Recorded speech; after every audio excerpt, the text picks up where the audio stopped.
5 نمازیں ہم پڑھتے ہیں نا، کتنی نمازیں پڑھتے ہیں؟ ساروں کی توجہ ہے نا؟ نعتوں میں تو بڑی توجہ دینی بھی چاہیے، لیکن بات یہ ہے کہ یہ جو گفتگو ہے اس پہ زیادہ توجہ دینی چاہیے، کیونکہ جو عقیدے کی بنیاد یہاں سے سمجھائی جاتی ہے وہ آپ کے ذہنوں میں ہونی چاہیے۔ اگر یہ نہیں ہوگی تو کوئی نعت کے شعر سے آپ کا عقیدہ نہیں مانے گا، وہ آپ سے اپنے نعت کے شعر کے اوپر قرآن و حدیث کی دلیل طلب کرے گا۔ تو نعت بھی سنیں، اس کے بعد دلائل بھی سنیں، تو یہ الحمدللہ اپنا مزاج بنائیں۔ تو نبی کریم علیہ السلام کے پاس ہم 5 نمازیں پڑھتے، کتنی؟ رب نے کتنی فرض کی ہیں؟ 5۔ کوئی 4 پڑھے تو کیا وہ قبل قبول ہے؟ اگر کوئی 3 پڑھے، کوئی 2 پڑھے، 1 پڑھے، نہیں۔ اب آپ کو بتاتا ہوں، صحیح جو ہے نا سکہ راویوں سے امام احمد بن حنبل مسند کے اندر اپنی ایک حدیث لے کے آئے۔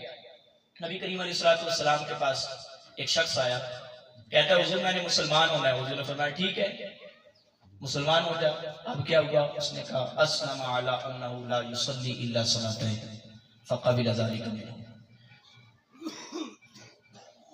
بڑے لطف سے اس حدیث کو سنیے گا۔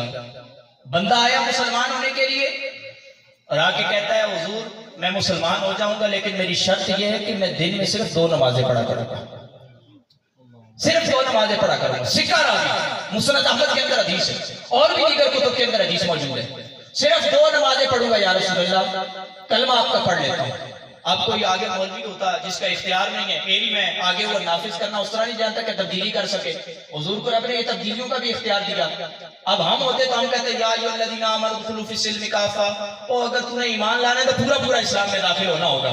اب تو تجھے آپ اسلام لانا ہے تو پھر 5 نمازیں پڑھنی ہوں گی۔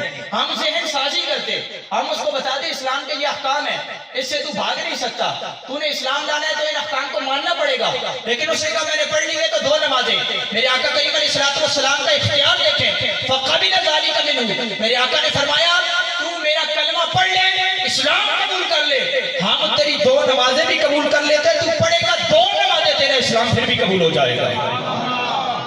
حضور نے 2 نمازوں کی شرط سے اس کو اسلام کے اندر قبول فرما لیا۔